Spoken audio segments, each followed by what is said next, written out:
Hey guys, welcome back to Critical Drinking. My name's Cody.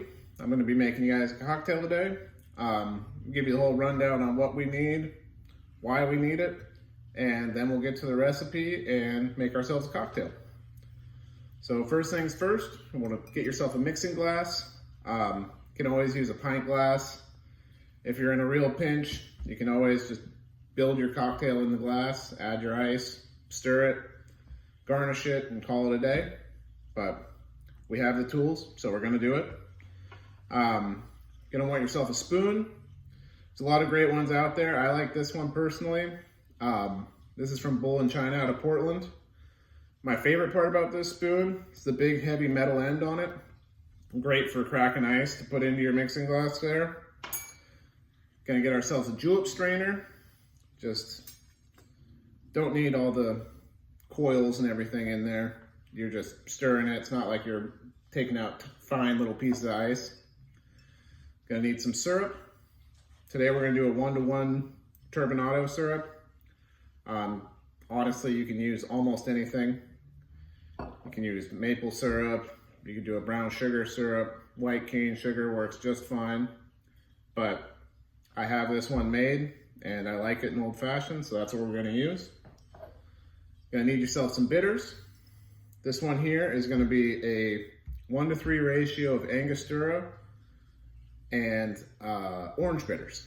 So I like to blend the bitters at home just to kind of take out as many steps as I can, streamline it. Maybe you're making a drink, just got off work and you just want one to unwind. So this doesn't seem like much, but it saves you a little bit of time. Gonna need yourselves an orange. If you got any cherries, I happen to have them today. So we're gonna be using the Starlino maraschino cherries. Typically I would just do the orange peel, but since we're here and we have them, let's do it up. And you're gonna need yourselves some bourbon or rye. This is gonna be the Old Forester 100 proof we're gonna be using today. It's not often that we get to break the seal on a bottle, so might as well take advantage of that. You're gonna need ice, and other than that, I think we're ready to roll. So let's get to it. First, you're gonna take your mixing glass. Whenever you're building cocktails, always start with the cheapest ingredient first. Today, that's gonna be our simple syrup. So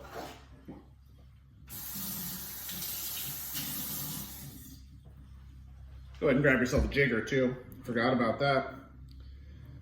It's easy to make a great drink once, but making a great drink 1,000 times requires accuracy. So I measure everything.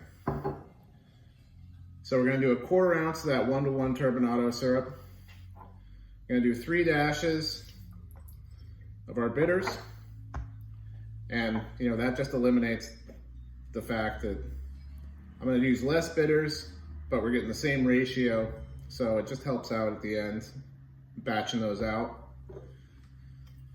Then we're gonna get into the bourbon.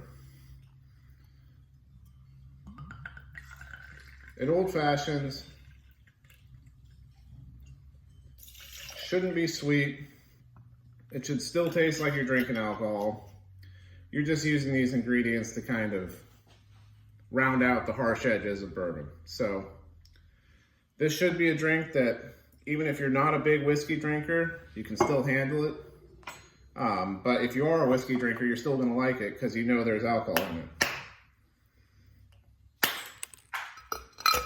So we're just gonna crack a few pieces of ice here.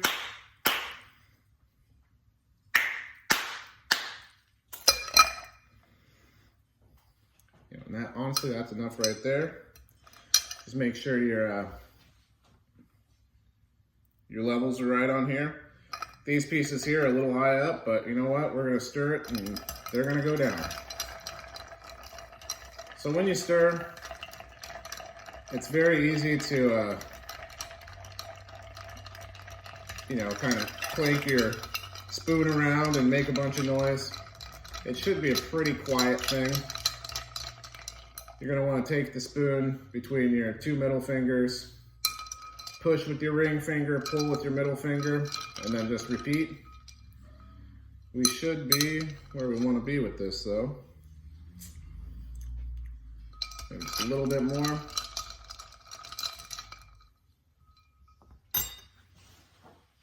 Gonna grab ourselves a glass.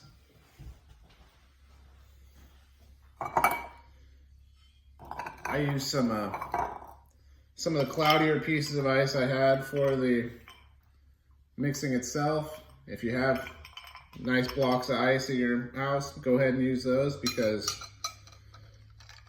ice means the world in cocktails. If you have shitty ice, you have a shitty drink in my book.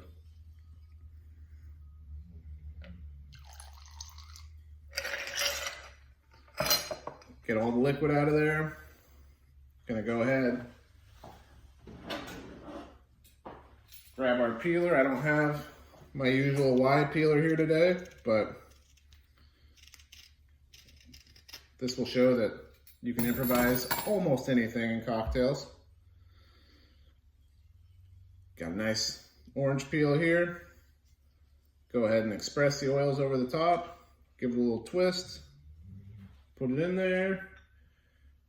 And typically I don't even prefer having the cherry, but we have it here, like I said, so let's go ahead and use it.